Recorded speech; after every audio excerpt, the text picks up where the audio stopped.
नमस्कार। इंग्लिश के एग्जाम बस आने ही वाले हैं और टेंसेस को लेकर थोड़ी टेंशन हो रही है ना? तो फिक्र मत कीजिए। अगले कुछ ही मिनटों में हम इसी टेंशन को दूर करेंगे और आपका कॉन्फिडेंस एकदम बूस्ट कर देंगे। हमारा आज का मिशन 4 हिस्सों में बटा हुआ है। सबसे पहले हम फिल इन द ब्लैंक्स से अपनी फाउंडेशन को पक्का करेंगे।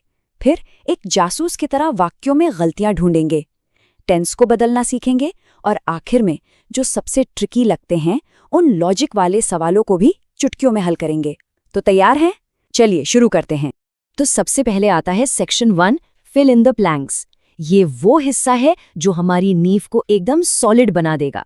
यहाँ हम सीखेंगे कि एक सेंटेंस में छिपे हुए छोटे छोटे क्लूज यानी इशारों को पकड़कर सही टेंस कैसे चुना जाता है। पहला सवाल देखते हैं।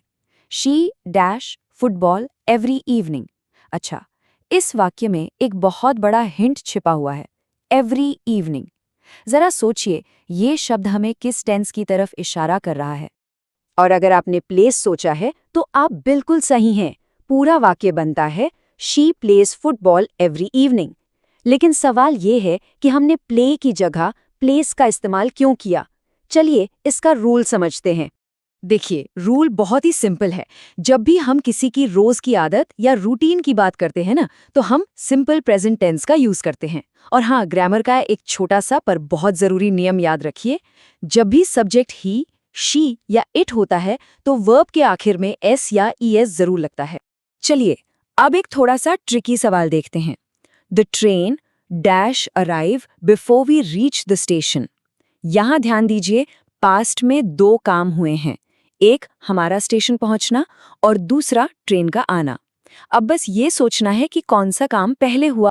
और सही जवाब है हैड अराइव्ड। तो पूरा वाक्य होगा the train had arrived before we reach the station. अब सोचिए, हमने सिर्फ अराइव्ड या वॉज अराइविंग क्यों नहीं कहा? इसके पीछे बहुत ही जरूरी नियम है। इस नियम को हमेशा के लिए याद कर लीजिए। जब भी पास्ट में 2 काम एक के बाद एक होते हैं तो जो काम पहले खत्म हुआ उसके लिए हम पास्ट परफेक्ट टेंस लगाते हैं, मतलब हैड के साथ वर्ब की 3rd फॉर्म।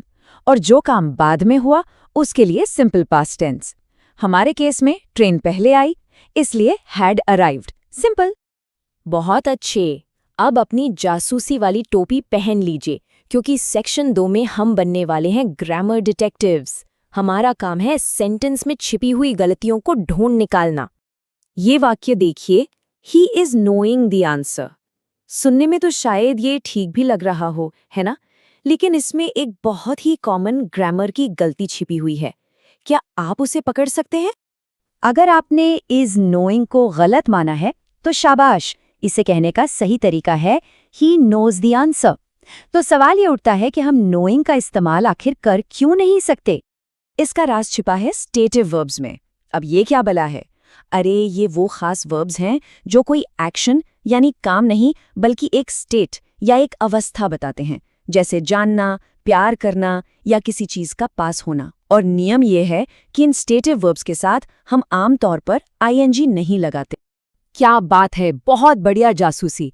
अब चलते हैं सेक्शन 3 की तरफ, जहां हमें टेंस बदलने की कला सीखनी है। ये सवाल एग्जाम्स में बहुत कॉमन है, जहां एक वाक्य को दूसरे टेंस में बदलना होता है। चलिए देखते हैं ये कैसे होता है। हमारे पास वाक्य है शी राइट्स अ लेटर। ये अभी प्रेजेंट टेंस में है। इसे पास्ट इंडेफिनिट में कैसे बदलेंगे? सोचिए जरा, क्या बदलाव आएगा? और अगर आपने सोचा है शी रोट अ लेटर, तो आप बिल्कुल सही हैं। देखा कितना आसान था? चलिए इसका नियम भी फटाफट देख लेते हैं। इसका नियम तो किसी जादू की तरह है।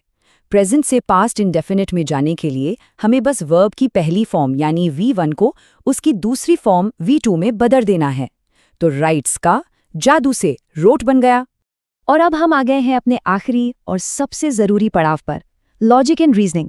यहाँ हम देखेंगे कि जो कुछ भी हमने सीखा है उसे एग्जाम में आने वाले मल्टीपल चॉइस क्वेश्चंस पर कैसे अप्लाई करना है। अरे, ये सवाल तो कुछ जाना पहचाना लग रहा है। The train before we reach the station. याद कीजिए, हमने पास्ट परफेक्ट का क्या नियम सीखा था? बिल्कुल सही। करेक्ट ऑप्शन है सी, हैड लेफ्ट। क्यों? क्योंकि ट्रेन के जाने का काम हमारे स्टेशन पहुंचने से पहले ही हो चुका था। बस इस एक लाइन को दिमाग में बिठा लीजिए। पास्ट परफेक्ट भूतकाल में पहले हुई क्रिया को दिखाता है। देखा, इसी एक लॉजिक ने हमें सही जवाब तक पहुंचा दिया। चलिए अब एक और तरह का सवाल देखते हैं, असर्शन रीजन वाला।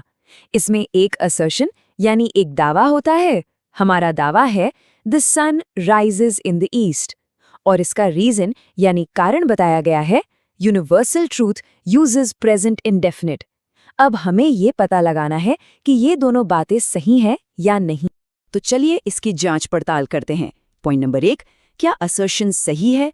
हाँ जी, सूरज का पूरब में उगना एक यूनिवर्सल ट्रूथ है। पॉइंट नंबर 2, क्या रीजन सही है? जी हाँ, ये नियम भी बिल्कुल करेक्ट है कि यूनिवर्सल ट्रूथ के लिए प्रेजेंट इंडेफिनिट टेंस ही इस्तेमाल होता है। तो क्योंकि कारण हमारे दावे को सही साबित कर रहा है, इसका मतलब है कि दोनों सही हैं और रीजन असर्शन की सही व्याख्या करता है। तो ये थी टेंसेस पर हमारी फटाफट रिवीजन। हमने आज कुछ बहुत ही जरूरी नियम और ट्रिक्स सीखी। अब जाते जाते एक सवाल, टेंस का कौन सा नियम है जो याद रखने में सबसे ज्यादा मुश्किल लगता है? इसका जवाब ढूंढिए और बस उसी पर थोड़ी और प्रैक्टिस कर लीजिए। आपकी परीक्षाओं के लिए ढेर सारी शुभकामनाएं। All the best. नमस्कार दोस्तों, आप देख रहे हैं बी यूजुअल क्लासेस। अगर आपको इस चैप्टर की line by line explanation PDF बिल्कुल फ्री चाहिए तो देर मत कीजिए, अभी हमें हमारे व्हाट्सएप नंबर पर मैसेज कीजिए और पीडीएफ तुरंत पाइए। बी यूजुअल क्लासेस, पढ़ाई अब होगी और भी आसान।